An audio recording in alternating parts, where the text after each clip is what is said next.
నమస్తే L plus ఛానల్కి స్వాగతం. అందరూ హెల్తీగా ఉండాలని కోరుకుంటూ ఈ వీడియోలో మనం టీచర్ ఎలిజిబిలిటీ టెస్ట్ జూన్ 2026 తెలంగాణకు సంబంధించి నోటిఫికేషన్ వెలువడింది కదా.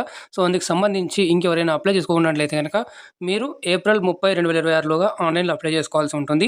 అయితే దానికి సంబంధించి కూడా చాలామంది కూడా క్లాసులు ఎప్పుడు స్టార్ట్ చేస్తారు సార్ అని చెప్పేసి కూడా కామెంట్లు అడుగుతున్నారు.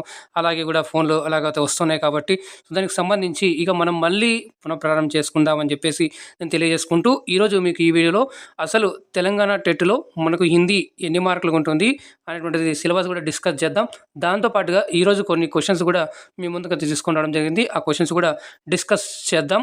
అలాగే మీరు ఇంకా ఫస్ట్ టైం చూసినట్లయితే కనుక లైక్ చేయండి, షేర్ చేయండి, ఛానల్ని సబ్స్క్రైబ్ చేసుకొని పక్కన ఉన్న సింబల్లోకి ఆల్ సెలెక్ట్ చేసుకోండి. అప్పుడు నేను చేసే ప్రతిదీ కూడా మీకు మొదటి నోటిఫికేషన్ రూపంలో అయితే వస్తుందండి. ఎవరైనా ఛానల్ని సపోర్ట్ చేయాలనుకునేది కనుక మీకు కింద జాయిన్ బటన్ కనిపిస్తుంది, అక్కడ నుంచి జాయిన్ అయ్యి ఛానల్ని సపోర్ట్ చేయగలరు. అలాగే మీరు టెలిగ్రామ్, ఫేస్బుక్, వాట్సాప్ ఛానల్ కూడా ఫాలో అవ్వచ్చు. దానికి సంబంధించిన లింక్స్ కూడా కింద మీకు డిస్క్రిప్షన్ బాక్స్లో ఇస్తాను. సో ఈ పీడిఎఫ్ లింక్ మీకు టెలిగ్రామ్ ఛానల్ కూడా పోస్ట్ చేయడం జరుగుతుంది. అలాగే దీనికి సంబంధించి ఏది సిలబస్ ఉందో అది పోస్ట్ చేయడం జరుగుతుంది, అక్కడ కూడా మీరు చూసుకోవచ్చండి. మరి లేట్ చేయకుండా ఈరోజు మనం టాపిక్లకి అయితే వెళ్ళిపోదాం. Telangana TET teacher eligibility test June 2026 సంబంధించి మనకు 2.5 hours టైం ఉంటుంది. అందులో ఇక్కడ మటుకు ఆంధ్రలో ఉన్నట్టుగా సపరేట్గా లాంగ్వేజ్ అనేటువంటిది ఏముండదు కాబట్టి వీళ్ళు ఎవరైతే హిందీ రాయాలనుకుంటారో వాళ్ళు సోషల్ స్టడీస్ తీసుకొని అండ్ సైన్సెస్ కూడా రాస్తారు. అయితే లాంగ్వేజ్ 1 కింద మీరు తప్పనిసరిగా హిందీ తీసుకోవాల్సిందే. సో హిందీ వచ్చేసి మనకి పేపర్ ప్యాటర్న్ మనం మాట్లాడుకున్నట్లయితే కనుక టోటల్ 150 మార్క్స్ ఉంటుంది కదా. సో 150 మార్క్స్లో మనకి 30, 30, 30, 60 ఈ రేషియోలో ఉంటుంది. సో ఇక్కడ మనకి 30 వచ్చేసి సిడిపి చైల్డ్ డెవలప్మెంట్ అండ్ పెడగాజీకి సంబంధించి ఉంటుంది. ఇక్కడ వచ్చేసి లాంగ్వేజ్ 1 ఇక్కడ మనం హిందీ తీసుకోవాల్సి ఉంటుంది. ఎవరైతే హిందీ అప్లై చేసుకున్నారో, ఎవరైతే హిందీ రాయాలనుకుంటారో వాళ్ళు. సో ఇక్కడ మాత్రం లాంగ్వేజ్ 2 కింద మీరు ఇంగ్లీష్ తీసుకుని ఉంటారు. ఇంగ్లీష్ కంపల్సరీగా ఉంటుంది ఇక్కడ ఇంగ్లీషు. ఇక్కడ మటుకు సోషల్ స్టడీస్ ఎవరైతే సోషల్ సంబంధించిన ఆర్ట్స్ సంబంధించిన ఎవరైతే బ్యాక్గ్రౌండ్ ఉందో వాళ్ళు ఇక్కడ సోషల్ స్టడీస్కి సంబంధించి తీసుకుంటారు, లేదా మ్యాథ్స్, సైన్స్ కూడా ఇది కూడా తీసుకుంటారు. సో ఇక్కడ మనకి 30 మార్క్స్ హిందీ ఉంటుంది కాబట్టి సో దానికి సంబంధించి మనం ఓన్లీ ఇక్కడ సిలబస్లో హిందీ గురించి మాట్లాడతాం. ఇక్కడ చైల్డ్ డెవలప్మెంట్ పెడగాజీకి సంబంధించి ఇక్కడ ఇచ్చారు. దాని తర్వాత మనకి ఇక్కడ చూడండి క్లియర్గా ఇక్కడ మనకు 30 మార్క్స్ అని చెప్పేసి ఇక్కడ ఇవ్వడం జరిగింది కదా. సో ఈ 30 మార్క్స్లో మనకి ఫస్ట్ వచ్చేసి ఇక్కడ మీరు చూసుకున్నట్లయితే కనుక అవబోధ్ అని చెప్పేసి అపఠిత్ గద్యాంశు, అపఠిత పద్యాంశు అని చెప్పేసి ఇక్కడ ఇచ్చారు. సో ఈ అపఠిత గద్యాంశు, అపఠిత పద్యాంశు మనకి ఎన్ని వస్తాయని తెలియదు కాబట్టి సో ఒక 5 మార్క్స్ అనుకున్నా కూడా మనకి ఇక్కడ నెక్స్ట్ చూసుకున్నట్లయితే కనుక ఇక్కడ కవి, కావ్య, రచనాకార్, లేఖక్, రచనాయే, విధాయే అని చెప్పేసి ఇక్కడ ఇచ్చారు కదా. సో ఆల్మోస్ట్ మనకి ఏదైతే హిందీకి సంబంధించిన కంటెంట్ ఏదైతే ఉందో ఆ కంటెంట్ నుంచి మనకి ఇక్కడ కొన్ని రచనలు దానికి చుట్టుపక్కల ఉన్నటువంటి లేదా ఆ కాలానికి సంబంధించినటువంటిది మనకి హిందీ సాహిత్యం డివైడ్ అయింది కదా. సో ఆధునిక కాల్, భక్తి కాల్, రీతి కాల్, తర్వాత మళ్ళీ మధ్యకాల్ అంటే ఆదికాల్, భక్తి కాల్, రీతి కాల్, ఆధునిక్ కాల్, ఇది మనకి కాల్ విభాగంలో కరెక్ట్గా చూసుకునేది కనుక ఆర్డర్. ఓకే, సో దీనికి సంబంధించిన మీరు ఇయర్స్ కూడా కామెంట్ రూపంలో తెలియజేయగలరు. దాని తర్వాత ఇక్కడ మనకు సంబంధించింది ఇక్కడ ఇచ్చారు చూడండి, అకర్మక్ సకర్మక్ క్రియాయే అని చెప్పేసి ఇక్కడ గ్రామర్కి సంబంధించి ఇచ్చారు. అలాగే మనకి దాంతోపాటుగా ఇక్కడ గ్రామర్ సంబంధించి కూడా ఇచ్చారు. వాచ్ అని చెప్పేసి ఇచ్చారు. ఈ వాచ్లో కూడా వాచ్యకే భేదం అని చెప్పేసి ఖర్చు వాచ్, కర్మ వాచ్, తర్వాత భావాచ్, తర్వాత వాక్య ప్రయోగం ఎలా చేస్తారు అని చెప్పేసి ఇవి కూడా మీకు కొన్ని సంబంధించిన ఉంటాయని చెప్పేసి ఇక్కడ ఇవ్వడం జరిగింది. సో అలాగే దాంతోపాటుగా మనకి వర్ణమాల, భాష, శబ్దభేద్, తర్వాత ఇక్కడ వచన్, లింగ్, కారక్, కాల్, విరామ్ చిహ్న, సంధి, సమాస్, దాంతోపాటుగా ఇక్కడ మనకి విలోమ శబ్దం, తర్వాత సమానార్థ, భిన్నార్థ, ముహావరే, కహావతే, లోకోక్తి అని చెప్పేసి ఇది గ్రామర్కి సంబంధించి ఇక్కడ నుంచి కూడా కొన్ని మార్కులు అయితే మనకి వచ్చే అవసరం ఉంది. తర్వాత మనకి ఇక్కడ చూసుకున్నట్లయితే కనుక చూడండి ఇక్కడ 6 మార్క్స్ మీకు కంటెంట్ అంటే మెథడాలజీకి సంబంధించి ఉంటుంది. మనం ఇక్కడ క్లాసెస్లో మనం ఏం చెప్పుకున్నాం అంటే కంటెంట్, గ్రామరు, తర్వాత మెథడాలజీ అని చెప్పేసి మనం చెప్పుకుంటున్నాం. సో ఈ దాంట్లో ఇక్కడ మనకి కంటెంట్, గ్రామర్ పైన దాంట్లో కవర్ అయిపోతుంది 24 మార్క్స్. మిగతా 6 మార్క్స్ మనకి మెథడాలజీకి సంబంధించి అంటే భాషా శిక్షణకు సంబంధించి విద్య అని చెప్పేసి ఇక్కడ ఇచ్చారు కదా. భాషక స్వరూపు, భాషకి ప్రకృతి అని చెప్పేసి, తర్వాత దీనిలో సంబంధించి చూసుకున్నట్లయితే అర్థ్, పరిభాష, తర్వాత ఇక్కడ మనकी ध्वनि विज्ञान, शब्द, वाक्य विज्ञान, तरह विविध स्तरों पर हिंदी शिक्षण के లక్ష్య అంటే ఏ విధంగా ఉంటాయి అని చెప్పేసి మనం మాట్లాడుకోవాల్సి ఉంటుంది. దీనికి సంబంధించిన క్వశ్చన్లు కూడా మీకు అయితే వస్తాయి. और ఉద్దేశ్య తర్వాత ప్రథమ భాషకే రూప్ మే హిందీ, ద్వితీయ భాషకే రూప్ మే హిందీ అని చెప్పేసి ఇక్కడ మనం చూసుకున్నట్లయితే మనకి ఆంధ్ర తెలంగాణలో చూసుకున్నట్లయితే కనుక సెకండ్ లాంగ్వేజ్ కింద హిందీ ఉంటుంది. ద్వితీయ భాషకే రూప్ మే మీరు టెక్స్ట్ బుక్లో చూసినప్పుడు పైన టెక్స్ట్ బుక్ దగ్గర క్లాస్ ఇచ్చిన దాని కిందనే మనకి ద్వితీయ భాష అని చెప్పేసి ఇచ్చుంటాడు. ఒకసారి చూడండి. ఎవరైనా లాంగ్వేజ్ అని తెలుగు చూస్తున్నారు కనుక వాళ్ళు వేరే ఉంటారు. అయితే ఇక్కడ ఒక చిన్న రిక్వెస్ట్ ఏంటంటే మీరందరూ కూడా మీ దగ్గర ఉన్నటువంటి కంటెంట్ బుక్స్ అంటే 6th to 10th వరకు ఉన్నటువంటి బుక్స్ టైటిల్స్ ఏవైతే ఉన్నాయో మీరు కామెంట్ చేయగలరు. సో నా దగ్గర ఉన్నటువంటి బాల్ బగీచా 1, 2, 3 తర్వాత సుగంధ్ 1, 2 అని చెప్పేసి ఇలాగ మనకి 6th to 10th వరకు అని చెప్పేసి ఇక్కడ ఉన్నాయి. నా దగ్గర అయితే పీడిఎఫ్స్ ఇలాగ అయితే ఉన్నాయి. 25, 26 అకాడమిక్ ఇయర్ అని చెప్పేసి మనం అది బేస్ చూసుకున్నట్టు కనుక సో మరి మీ దగ్గర ఇవే ఉన్నాయా ఏమైనా ఉన్నట్టుండే కనుక మీరు తెలియజేయగలరు. సో బుక్స్ కూడా పేర్లు కూడా మీరు ఇక్కడ తెలియజేయగలరు. అలాగే దీంట్లో చూసుకున్నట్లయితే కనుక భాష కౌశలం కా వికాస్ దీంట్లో మనకి LSRW అని చెప్పేసి సుననా, బోల్నా, పడునా, లిఖనా అని చెప్పేసి ఈ 4 అయితే ఇక్కడ మనకి ఇవ్వడం జరిగింది. ఈ 4 గురించి కూడా మనం కొంచెం డీప్ చేసుకున్నట్లయితే ఈజీగా ఆథరైజ్ చేసేయచ్చు. నెక్స్ట్ రోమన్ నెంబర్ తీసుకున్నట్లయితే హిందీ అధ్యాపక్ और శిక్షణ విద్య అని చెప్పేసి ఇక్కడ చూడండి. అంటే హిందీ టీచర్ గురించి ఉండాల్సిన లక్షణాలు ఏంటివి, ఎలా ఉంటాయి, క్యారెక్టరిస్టిక్స్ ఆఫ్ టీచర్ టీచింగ్ ఇవన్నీ కూడా ఉంటాయి. అచ్చే శిక్షకే और అచ్చే శిక్షణకి విశేషత ఇంపార్టెన్స్ అని కూడా అడుగుతున్నారు. అలాగే భాషా శిక్షణకి సామాన్య సిద్ధాంత్ ఏవైతే థియరీస్ ప్రిన్సిపల్స్ ఏవైతే ఉన్నాయో దానికి సంబంధించి కూడా మనకి మెథాలజీకి సంబంధించి ఉంటాయి. తర్వాత భాషా శిక్షణకి ప్రణాళికలో మనం చదువుతాం. సో దీనికి సంబంధించి కూడా క్వశ్చన్లు ఇక్కడ రావడం జరిగింది ఈరోజు.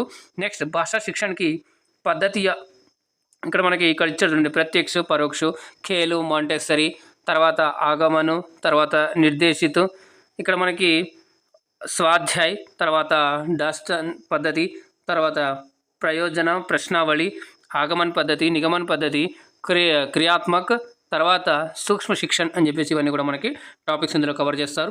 తర్వాత పాఠ్యక్రమం और సహగామి క్రియ ఇందులో మనకు వచ్చేసి పాఠ్యక్రమం వస్తుంది, పుస్తకాలకు సంబంధించి వస్తుంది.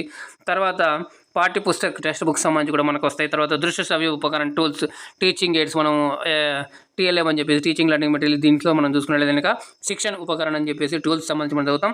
భాషకి దృష్టిసే ఉపయోగి సహగామి క్రియాయి కదా లాంగ్వేజ్ దృష్టిలో పెట్టుకొని మనం ఎటువంటి టూల్స్ వాడతాము అని చెప్పేసి ఇక్కడ మనకి ఇవి కూడా అడగబోతున్నాడు. తర్వాత శిక్షణ और యోజనకు సంబంధించి ఇక్కడ మనకి లెసన్ ప్లాన్ సంబంధించి ఇక్కడ ఇచ్చారు. ఆవశ్యకత, ఇంపార్టెన్స్, ఉపయోగిత, తర్వాత ఇకాయి యోజన, తర్వాత పాఠ్య యోజన, తర్వాత మూల్యాంకన్ ఇవాల్యుయేషన్ సంబంధించి మనకి అడుగుతున్నారు. మూల్యాంకన్కి ధారణ, ఇంపార్టెన్స్, మనకి ఫౌండేషన్ ఆఫ్ ఎవాల్యుయేషను, తర్వాత నిరంతర సమగ్ర మూల్యాంకన్ CC అంటాం కదా, కంటిన్యూస్ కాంప్రహెన్సివ్ ఇవాల్యుయేషన్ అంటాము, అది ఇక్కడ మనకి. తర్వాత ఉత్తమ పరీక్షకి విశేషతాయి అంటే మంచి పరీక్ష మంచి ఎగ్జామినేషన్కి ఉన్నటువంటి ఇంపార్టెన్స్ అవేంటివి అని చెప్పేసి ఇక్కడ అడుగుతున్నారు. దాంతోపాటుగా ప్రశ్నపత్రిక నిర్మాణం ఎలా ప్రశ్న తయారు చేస్తాం, తర్వాత ఉపలబ్ధి పరీక్ష, అభిలేఖ్ మనకి రికార్డ్స్, తర్వాత అనెక్డోట్ రికార్డ్స్ ఇవన్నీ కూడా ఉంటాయి కదా, దీనికి సంబంధించి మనకి ఇలాగ మొత్తంగా చూసుకున్నట్లయితే ఇంకా ఈ 30 మార్క్స్ మనకి ఇక్కడ కవర్ చేయడం జరుగుతుంది. ఇవి ఇంత నుంచే మనకి 30 మార్క్స్ కవర్ చేస్తారు. లాంగ్వేజ్ 1 కింద మనం ఇక్కడ చేయాల్సి ఉంటుంది. అదే ఆంధ్రలో అయితే కనుక సపరేట్ లాంగ్వేజ్ 2A అని చెప్పేసి మనం లాంగ్వేజ్ అయితే ఉంటుందో ఆ లాంగ్వేజ్ మనం ఇక్కడ సెలెక్ట్ చేసుకుంటాం. తర్వాత ఇక్కడ మీకు సోషల్ సంబంధించి, సైన్స్కి సంబంధించి ఇక్కడ సిలబస్ అయితే ఇలా ఇవ్వడం జరిగింది. నేను ఇక్కడ మనకు కావాల్సింది ఓన్లీ హిందీ కాబట్టి మనం ఇక్కడ హిందీకి సంబంధించినటువంటి కంటెంట్ కావచ్చు, హిందీ గ్రామర్ కావచ్చు, అలాగే ఏదైతే మెథడాలజీ ఉన్నాయో అవి ఇక్కడ మీకు క్వశ్చన్స్ తీసుకొని రావడం జరిగింది. దాంతోపాటుగా ఇక్కడ నేను ఇంకా ఏం చేస్తాను అంటే మనం ఇంతకుముందు ఏవైతే ప్రాక్టీస్ చేస్తాం మీలో మరి ఎవరెవరు ఇంతకుముందు ఈ క్లాసెస్ అనేటువంటి ఫాలో అయ్యారు, లైక్ TGDSC అని చెప్పేసి AP అండ్ TGDSCకి సంబంధించి GSDSC 2024 అని చెప్పేసి ఇలా క్లాసులు అయితే చేయడం జరిగింది. దాంట్లో కూడా కంబైన్డ్గా చేయడం జరిగింది. అయితే మీకు దాంట్లో ఏదైతే మీకు యూజ్ అనిపి ఉంటుందో అది మీరు చూడగలరు. కంటెంట్, మెథడాలజీ వరకు, గ్రామర్ వరకు, కంటెంట్ సంబంధించి ఏపీకి సంబంధించి అలాగే టీజీకి సంబంధించి కూడా కొన్ని క్వశ్చన్స్ అయితే ఉంటాయి. సో మీకు టీజీకి సంబంధించినటువంటి కంటెంట్ క్వశ్చన్స్ మాత్రమే మీరు తీసుకొని ప్రాక్టీస్ చేయగలరు. మిగతా క్వశ్చన్స్ మీరు as part of Hindi literature కింద మీరు అయితే దాన్ని తీసుకోవచ్చు అని చెప్పేసి నేను తెలియజేసుకున్నాను. దానికి సంబంధించిన లింక్స్ మీకు కింద డిస్క్రిప్షన్ బాక్స్లో ఇస్తాను. అలాగే మీరు ఛానల్లో వెళ్ళి ఒకసారి ప్లేలిస్ట్ చూస్తున్నట్టు కనుక మీకు APDSC 2025, తర్వాత TGDSC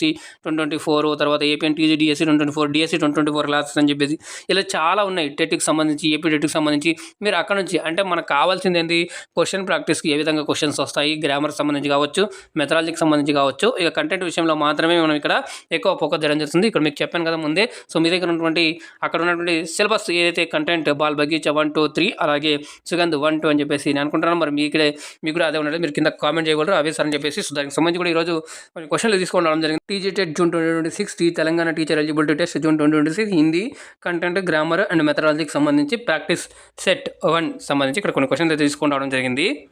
మొదటి ప్రశ్న చూడండి, భాష सीखने का మనోవైజ్ఞానిక్ రూప్ మే సహీ క్రమ్ క్యా హై? అంటే భాష నేర్చుకోవడానికి మనకి కరెక్ట్గా ఉన్నటువంటిది ఏంటిది అని చెప్పేసి ఇక్కడ అడుగుతున్నారు. మీరు ఇక్కడ కామెంట్ చేయగలరు. మొదటిది పढ़ना लिखना सुनना बोलना, రెండవది सुनना बोलना पढ़ना लिखना, మూడవది बोलना सुनना लिखना पढ़ना, నాలుగవది सुनना पढ़ना बोलना लिखना. సో దీనికి కరెక్ట్ సరైన సమాధానం మరి ఇక్కడ మనం చూసుకున్నట్లయితే కనుక ఆప్షన్ ఇక్కడ మనకి B is the right answer అవుతుంది. సుననా బోల్నా పढ़ना लिखना అనేటువంటిది ఇక్కడ మనకి ఇక్కడ సరైన సమాధానం అవుతుంది. నెక్స్ట్ రెండవ ప్రశ్న ఇక్కడ మనం చూసుకున్నట్లయితే కనుక చూడండి, ధ్వనియోं के విభేదీకరణ అంతర్ करने అంటే సౌండ్స్ని మనం డిఫరెన్షియేట్ చేయడానికి మే सबसे సహాయక్ కౌశల్ కౌన్ సా హై? ఎల్ఎస్ఆర్ డబుల్కి సంబంధించి క్వశ్చన్స్ మనకి ఇక్కడ ఇవ్వడం జరిగింది. అంటే మనం ఆ సౌండ్స్ డిఫరెన్షియేట్ చేయడానికి ఎటువంటి కౌశల్ని ఉపయోగిస్తామని అడుగుతున్నారు. ఆప్షన్ ఏ వాచన్ కౌశల్ అంటే బోల్నా, ఆప్షన్ బి పఠన్ కౌశల్ పढ़ना, ఆప్షన్ సి శ్రవణ్ కౌశల్ సుననా, ఆప్షన్ డి లేఖన్ కౌశల్ లిఖనా. చూడండి, మనం సౌండ్ని డిఫరెన్షియేట్ చేయడం. ఇప్పుడు మనం వింటాం ఒక 4 రకాల సౌండ్లు వింటాం. లైక్ ఒక డాగ్ సౌండ్ కావచ్చు, ఒక పిల్లి సౌండ్ కావచ్చు, మన ఇంటి చుట్టుపక్కల ఉన్నటువంటిది ఏదో చిన్న అమ్మాయి ఏడుపు కావచ్చు, లేదా అబ్బాయి ఏదో అరుస్తున్నట్టుగా ఏదో ఉంటాయి కదా. సో మనకి సౌండ్ డిఫరెన్షియేట్ చేయగలం. ఈ సౌండ్ వచ్చిందంటే ఇది సౌండ్ చేసింది, లేదా ఇది ఇతడు సౌండ్ చేశాడు, లేదా ఇతడు మాట్లాడుతున్నాడు అనేటువంటిది ఇలా ఉంటుంది కదా. సో అట్లాగా మనకి ఇక్కడ చూసుకున్నట్లయితే కనుక మరి సరైన సమాధానం శ్రవణ్ కౌశల్ ద్వారా మనకైతే ఇది రావడం జరుగుతుంది. సో ఇక్కడ చూసుకున్నట్లయితే కనుక ఆప్షన్ మనకి సరైన సమాధానం ఆప్షన్ సి శ్రవణ్ కౌశల్ అనేటువంటిది ఇక్కడ సరైన సమాధానం అవుతుంది. Okay, right. సో ఇక్కడ మనకి ఎగ్జామ్స్ వచ్చేసి జూన్ మనకి 15th నుంచి స్టార్ట్ అవుతున్నాయి. సో మళ్ళీ హాల్ టికెట్ డౌన్లోడ్ చేసుకున్నాక మీరు నాకు చెప్పగలరు. మూడో ప్రశ్న చూస్తున్నట్లయితే కనుక ఏక్ అచ్చే శిక్షక్ కా సబ్సే మహత్వపూర్ణ గుణ్ నిమ్నలిఖిత్ మే సే కౌన్ సా హై? చూడండి, ఇక్కడ మీరు చూస్తున్నట్లయితే కనుక ఇక్కడ మీకు ఇస్తున్నాను, మీకు అంతా కూడా బాగానే కనిపిస్తుంది అనుకుంటున్నాను. కౌన్ సా హై అని చెప్పేసి ఇక్కడ మనకి షార్ట్ చూస్తున్నట్లయితే కనుక మీకు ఇక్కడ కంఫర్టబుల్గా క్వశ్చన్ కనిపించే విధంగా మీకు ఇక్కడ పెట్టడం జరిగింది. చూడండి, ఇక్కడ ఆప్షన్ ఏ వచ్చేసి కౌశల్ విషయక ఇక్కడ గహన్ జ్ఞాన్ హోనా అంటే ఒక టీచర్కి మంచి ఒక విషయం పట్ల మంచి జ్ఞానం ఉండడం. రెండవది విద్యార్థిयों के प्रति సహానుభూతి और ధైర్య రఖనా, పిల్లల పట్ల సహానుభూతి మరియు ధైర్యం ఉండడం. నెక్స్ట్ మూడవది చూస్తున్నట్లయితే కక్షా మే బహుత్ అధిక్ కఠోర్ అనుశాసన్ బనాయే రఖనా, క్లాస్లో చాలా స్ట్రిక్ట్గా డిసిప్లిన్గా ఎక్కువ ఇది పెట్టడం. లేదా నాలుగవది కేవల్ ఉచ్చ శైక్షణిక్ డిగ్రీయా ప్రాప్త కన్నా అంటే టీచర్స్కి ఉన్నటువంటి ముఖ్య మహత్వపూర్ణ గుణ్. ఇక్కడ చూడండి, అచ్చే శిక్షకి గుణ మనం చూసుకున్నాం, మహత్వపూర్ణ గుణ్ ఉండాల్సింది అంటున్నాడు. కాబట్టి ఇక్కడ మనకు సరైన సమాధానం చూస్తున్నట్టు కనుక ఇక్కడ option B is the right answer అవుతుంది. విద్యార్థిयों के ప్రతి సహానుభూతి और ధైర్య రఖనా అనుకుంటే మనకి option B is the right answer అవుతుంది. నెక్స్ట్ ఇక్కడ నాలుగో ప్రశ్న చూడండి, నిమ్నలిఖిత్ में से कौन सा लक्षण एक शिक्षक के व्यक्तित्व का हिस्सा? క్వశ్చన్ ఇలాంటి క్వశ్చన్ చూడండి, ఇట్లాంటి చాలా అడుగుతుంటారు, చాలా కేర్ఫుల్గా చదవాలి. క్వశ్చన్ మొత్తం మీకు చూస్తే అవుతుంది. కౌన్ సా హిస్సా నహీ హై అని చెప్పి అడుగుతున్నారు. ఆప్షన్ ఏ ప్రభావి సంచార్ కౌశల్, ఆప్షన్ బి అహంకార్ జో సుధార్ కో రోక్తా హై, ఆప్షన్ సి ఆత్మమూల్యాంకన్ की భావన రखता, ఆప్షన్ డి విషయ के प्रति उत्साह. సో ఇక్కడ మనం చూసినట్లయితే కనుక ఒక్కొక్కటి చూసినట్లయితే కనుక ఇక్కడ చూడండి, ప్రభావి సంచార్ కౌశల్ అంటే కమ్యూనికేషన్, ఎఫెక్టివ్ కమ్యూనికేషన్ స్కిల్స్ ఉండడము. ఓకే, ఇది టీచర్లో పార్టే. నెక్స్ట్ చూసినట్లయితే అహంకార్ జో సుధార్ కో రోక్తా హై, అహంకారం ఉండడం అనేటువంటిది ఇక్కడ మనకి ఇది కరెక్ట్ కదా, ఇది ఉంటుంది మనకి. సో ఇది ఉండదు, ఎందుకంటే అహంకారం ఉండదు. ఎప్పుడే కానీ ఒక టీచరు పిల్లవాడి యొక్క అభివృద్ధిని కోరుకుంటాడు, అంతేగాని తనలో ఉన్నటువంటి టాలెంట్ అణిచి తొక్కడం కానీ అట్లాంటివి కానీ చేయడు. ఒకవేళ చేసినట్లయితే అది ఒక మంచి ఉపాధ్యాయునికి ఉన్నటువంటి లక్షణంలోకి అయితే రాదు. ఓకే, ఆప్షన్ సి చూస్తున్నట్లయితే మనకి ఆత్మమూల్యాంకన్కి భావన అంటే సెల్ఫ్ ఇవాల్యుయేషన్ చేసుకోవడం, ఇది ఉంటుంది తప్పనిసరిగా. నెక్స్ట్ విషయకే ప్రతి ఉత్సాహం, మనం ఏదైనా కాన్సెప్ట్ చేసుకుని చాలా ఉత్సాహంగా చెప్పడం అనమాట. సో ఇది కూడా ఉంటుంది. మనకి ఇక్కడ ఏమంటున్నాడు చూడండి, హిస్సా నహి అన్నాడు. ఇస్సా నహి, ఇదే చాలామంది ఎగ్జామ్లో తప్పు చేస్తుంటారు. నహి చూడండి, నిమ్నలిఖిత్ మే సే కౌన్ సా లక్షణ ఏక్ శిక్షక్, కౌన్సా లక్షణం, మంచి లక్షణం అంటే ఇందులో మంచిది తీస్తారు, కానీ క్వశ్చన్ మొత్తం మనం చదివితేనే నహి అన్నాడు కాబట్టి మనకి ఏముండదు అంటే అహంకారం అనేటువంటిది ఉండకూడదు టీచర్కి. కాబట్టి ఆప్షన్ ఇక్కడ B is the right answer అవుతుంది. ఓకే, నెక్స్ట్ ప్రశ్న చూద్దాం. ఎస్, ఇక్కడ చూడండి, వ్యాకరణ అనువాద్ విధి, గ్రామర్ ట్రాన్స్లేషన్ మెథడ్ అని చెప్పేసి మే కిస్ పర్, ఇంకా మీకు చాలా షార్ట్గా చేస్తాను, మీకు విజిబుల్ అవ్వాలనే ఉద్దేశంతో కొంచెం క్వశ్చన్స్ అనేటువంటిది ఇక్కడ మీకు పెద్దగా చేసి నేను చూపిస్తున్నాను, లేదా జూమ్ తగ్గిస్తే కూడా మీకైతే ఇక్కడ క్వశ్చన్ కనిపించుండొచ్చు. ఓకే, సో ఇంకా కొంచెం చిన్నగా చేసే ప్రయత్నం అయితే చేస్తాను ఇక్కడ.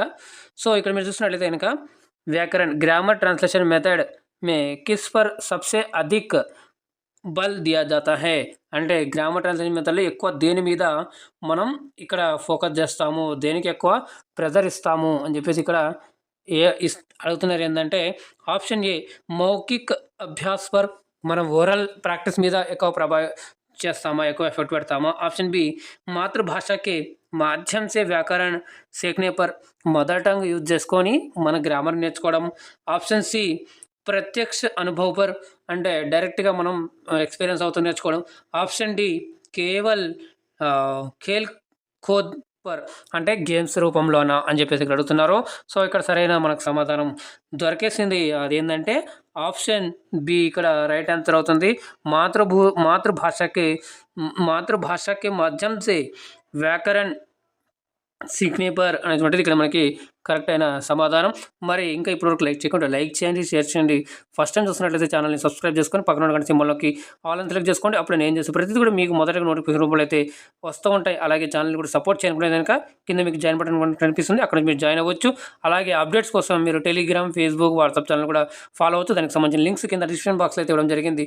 దాంతోపాటుగా మీకు ఇంకేమైనా సందేహాలు సబ్జెక్ట్స్ పరంగా కావచ్చు, ఏమైనా మీకు డౌట్స్ ఉన్నట్లయితే కనుక మీరు కింద కామెంట్ రూపంలో తెలియజేసినట్లయితే దానికి తప్పకుండా మీకైతే సమాధానాలు ఇస్తాను. అలాగే మీరు కూడా నోట్స్ కూడా చేసుకుంటూ ఉండాలి. నోట్ చేసుకుంటున్నట్లయితే, మీరు ప్రాక్టీస్ చేసుకుంటున్నట్లయితే ఇంకా బాగా గుర్తున్నటువంటిది నేను తెలియజేస్తున్నానండి. నెక్స్ట్ ప్రశ్న ఇక్కడ చూద్దాం. ఎస్, ఇక్కడ చూసినట్లయితే పాఠ్యక్రమం అంటే కరికులంకి సంబంధించి మనం సిలబస్లో చూసాం. దానికి సంబంధించిన క్వశ్చన్, శబ్దకి ఉత్పత్తి లాటిన్ భాషా సే కిస్ శబ్ద సే హుయి హై జిస్కా అర్థ, ఇక్కడ దౌడ్ కా మైదాన్, అంటే కరికులం అనేటువంటిది లాటిన్ భాష నుంచి కూడా తీసుకోవడం జరిగింది. అయితే దీని యొక్క అర్థం ఏంటిది అంటే దౌడునా మైదానమే, దౌడ్ కా మైదాన్ అంటే రన్నింగ్ గ్రౌండ్ అన్నట్టుగా వస్తుంది. అయితే మనకి ఇక్కడ చూసినట్లయితే మీకు ఇక్కడనే ఒక 2 క్వశ్చన్లు చూడండి. కరికులం అంటే పాఠ్యక్రమం కా అర్థ్ క్యా అని చెప్పేసి ఇస్తాడు.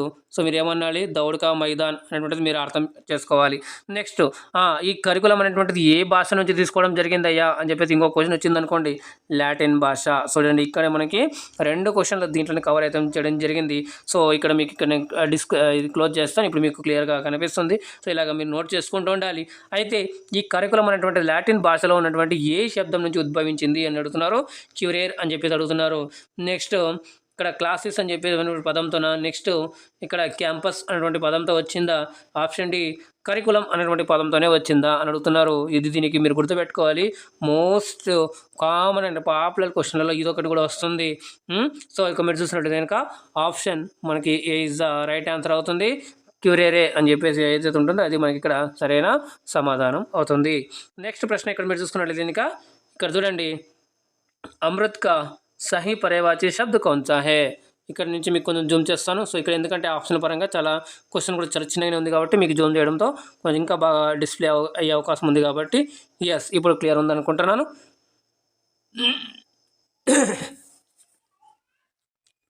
రైట్, అమృత్ కా సహీ పర్యాయవాచి శబ్ద అంటే ఇక్కడ చూడండి, మరి నీర్, పీయూష్, పావక్, జలద్. కానీ చాలా కేర్ఫుల్గా చేయాలి. ఇక్కడ సరైన సమాధానం మనం చూసుకున్నట్లయితే కనుక ఆప్షన్ బి పీయూష్ అనేటువంటి ఇక్కడ సరైన సమాధానం అవుతుంది. సో మిగతాది కూడా నీరు, పావకు, జలది ఇవన్నీ కూడా దీనికి మనకి పదాలు అయితే వస్తాయి. కాకపోతే ఇక్కడ సరైన సమాధానం పీయూష్ అనేటువంటిది వస్తుంది. ఓకే, సో నెక్స్ట్ ప్రశ్న చూద్దాం. 8వ ప్రశ్న ఇక్కడ చూడండి, అంధకార్ శబ్దక సహీ విలోమ్ శబ్ద చునియే. అంధకార్ అనేటువంటి పదానికి కరెక్ట్గా ఉన్నటువంటి యాంటోనిమ్ వెతకండి, వ్యతిరేక పదాన్ని వెతకండి అని చెప్పి అడుగుతున్నారు. ఆప్షన్ ఏ ఉజాల, బి ప్రకాష్, సి సూర్యోదయ్, డి దీప్తి. అయితే ఇక్కడ మనకి సరైన సమాధానము ఏందయ్యా అంటే కనుక ఆప్షన్ మనకి ఇక్కడ ప్రకాష్ అనేటువంటిది option B is the right answer అవుతుంది. ఎందుకు అంటే ఇది తత్సం పదాలు అంటాం మనం, అంధకారు ప్రకాష్ అనేటువంటిది. మరి సార్ ఉజాలా కూడా ఉంది కదా అంటే దానికి ఇంకొక వర్డ్ మనం చూసుకున్నట్లయితే కనుక మనకి అంధేరా అని అంటాము. ఈ అంధేరా అనేటువంటి మనం పదాన్ని చూసుకున్నట్లయితే ఇంకా ఇది దేంట్లోకి వస్తుంది అయ్యా అంటే తద్భావ్ పదంలో అయితే వస్తుంది. ఓకేనా, ఇలాగ మీరు గుర్తుపెట్టుకునేది ఈజీగా ఆన్సర్ చేయగలరు. నెక్స్ట్ ప్రశ్న చూడండి, 9వ ప్రశ్న. ఇది కొంచెం మనకి టెక్స్ట్ బుక్ ప్రశ్న అనేది కంటెంట్ సంబంధించి. ఇప్పుడు దాకా మనం మెథడాలజీ చూసాము, గ్రామర్ సంబంధించిన ఒక 2 ప్రశ్నలు చూసాము. అలాగే ఇప్పుడు మాత్రం మనం కంటెంట్లోకి అయితే వచ్చాం. నిమ్నలిఖిత్ మే వార్తాలాప్ పాఠ్ కౌన్ సా హై, కింది వాటిలో వార్తాలాప్ ఉన్నటువంటి విధాలో ఉన్నటువంటి పాఠం ఏంటిదయ్యా అని చెప్పి అడుగుతున్నారు. క్వశ్చన్ ఆప్షన్ ఏ మనకి బాల్ దివస్, బి తీన్ మిత్ర, సి హమారా గావ్, డి రైల్వే స్టేషన్. సో ఇందుకు సరైన సమాధానం మనం చూసుకున్నట్లయితే కనుక ఇక్కడ option A Bal Divas is the right answer. Bal Divas అనేటువంటి మనకి వార్తాలాప్ పాఠము ఇది ఎక్కడ ఉంటుంది అంటే 6th క్లాస్లో ఉంటుంది, బాల్ బగీచా 1. మరి తీన్ మిత్ర అని ఉంటుంది. ఈ తీన్ మిత్ర ఇది ఏంది విధా అంటే కనుక చిత్రపటన్. ఏందయ్యా అంటే చిత్రపటన్. ఓకే, మరి మిగతావి హమారా గావ్, రైల్వే స్టేషన్ ఈ 2 ఏంటిదయ్యా అంటే కనుక మనకి బాల్ గీత్ అని చెప్పి మనకు ఉంటుంది. ఓకేనా, రైట్. ఇలాగా మనకి ఇక్కడ టెక్స్ట్ బుక్ సంబంధించి ఇంకొక క్వశ్చన్. రెండవ క్వశ్చన్ చూద్దాం దీంట్లోకి సంబంధించి. అంటే మనకు ఇక్కడ 10వ ప్రశ్న, ప్రకృతికే బేజోడ్ కవి కౌన్ హే. మరి ఇక్కడ మనం చూసుకున్నట్లయితే కనుక 10th క్లాస్ది సుగంధ్ 2లో మనం చూసుకున్నట్లయితే కనుక బరస్తే బాదల్ ఫస్ట్ లెసనే మనకి సుమిత్రానందన్ పంత్ సంబంధించి వచ్చింది. ఇక్కడ మనకి ఈజీగా నేనే మీకు ఆన్సర్ చెప్పేశాను. Option A Bharatendra Harishchandra, B Sumitranandan Pant, option C Ramdhari Singh Dinkar, option D మరి జయశంకర్ ప్రసాద్. ఇక్కడ మంచి రచనాకారుల పేరు అయితే ఇవ్వడం జరిగింది. ఇక్కడ మీరు చూసినట్లుగా మరి ఆధునిక काल के जनक किसे जाना जाता है అంటే భారతేందు హరిశ్చంద్ర అంటాం. సుమిత్రానందన్ పంత్ మనకి ఛాయావాदी कवि के रूप में भी इन्हें ఛాయావాदी ప్రముఖ 4 స్తంభం में से एक माने जाते इन्हें. రామ్ధారి సింగ్ దినకర్ చూసినట్లయితే ఈయనకు కూడా జ్ఞాన్పీఠ్ పురస్కారం అయితే రావడం జరిగింది. సుమిత్రానందన్ పంత్ కూడా రావడం అయితే జరిగింది. ఆయన యొక్క సుమిత్రానందన్ పంత్కి ఏ రచనకు గాను మనకు రావడం జరిగింది. అలాగే రామ్ధారి సింగ్ దినకర్కి కూడా ఏ రచనకి పద్మపీఠ పురస్కారం అయితే రావడం జరిగింది. అలాగే జయశంకర్ ప్రసాద్ ఈయన మనం చూసుకున్నట్లయితే ఛాయావాద్కే మరి ప్రతినిధి కవికే రూప్ మే భీ జానే జాతే హై. మరి ఇక్కడ చూసుకున్నట్లయితే కనుక ఎస్. సో ఇక్కడ సరైన సమాధానం మనకి ఆప్షన్ ఇక్కడ B is the right answer. Sumitranandan Pant ఇక్కడ వచ్చేసి మనకి 1900 నుంచి 1977 మధ్య కాలంలో ఉన్నారు. సో ఈయన రచనలు మనకు చాలానే ఉన్నాయి. పల్లవ్, గ్రంథి, గ్రామ్య, తర్వాత సమర్పణం, తర్వాత చిదంబర, ఇలా ఇంకా చెప్పుకుంటూ పోతే చాలా ఉన్నాయి. సో ఇలాగా మీకు తెలిసినవి కొన్ని ఇంకా రచనలు ఉన్నాయి, అవి మీరు కామెంట్ రూపంలో తెలియజేయండి. అలాగే జయశంకర్ ప్రసాద్కి సంబంధించి ఒక ప్రసిద్ధ అండ్ మోస్ట్ పాపులర్ రచన మీరైతే కామెంట్ చేయగలరు. ఈయన రచన ఉన్నటువంటి రచనలు కూడా ఆన్సు, జర్నా, లహర్ నేను ఇక్కడ చెప్పాను, కానీ ఇంకా చాలా పాపులర్ అయితే రచన ఉంది. అదేంతో మీరు ఇక్కడ కామెంట్ చేయండి. సో మరి ఇక్కడ దాకా మనం మొత్తంగా 10 ప్రశ్నలు అయితే చేసుకోవడం జరిగింది. ప్రాక్టీస్ సెట్ 1కి సంబంధించి మీకు ఎలా అనిపించిందో మీ యొక్క ఫీడ్బ్యాక్ కూడా తెలియజేయండి. మీకు ఈ పేపర్ ఈజీ, హార్డ్, మోడరేట్ ఎలా అనిపించిందో కూడా తెలియజేయగలరు. అలాగే ఈ వీడియోపై మీ యొక్క అభిప్రాయాన్ని కూడా తెలియజేసినట్టు కనుక నెక్స్ట్ రాబోయే క్లాసుల్లో కూడా ఇంకా మంచిగా, ఇంకా ఎఫెక్ట్గా, ఇంకా మంచి క్వశ్చన్స్ తీసుకొచ్చే ప్రయత్నం అయితే కూడా చేస్తాను. ఈ ఎగ్జామ్స్ ఏవైతే ఉన్నాయో అప్పటిదాకా నేను మీకు క్లాస్ అందించే ప్రయత్నం అయితే చేస్తానని చెప్పేసి తెలియజేసుకుంటూ మీరందరూ కూడా ఆరోగ్యంగా, సురక్షితంగా ఉండండి. మళ్ళీ కలుద్దాం నెక్స్ట్ వీడియోలో. అందాక ధన్యవాదాలు. జై హింద్.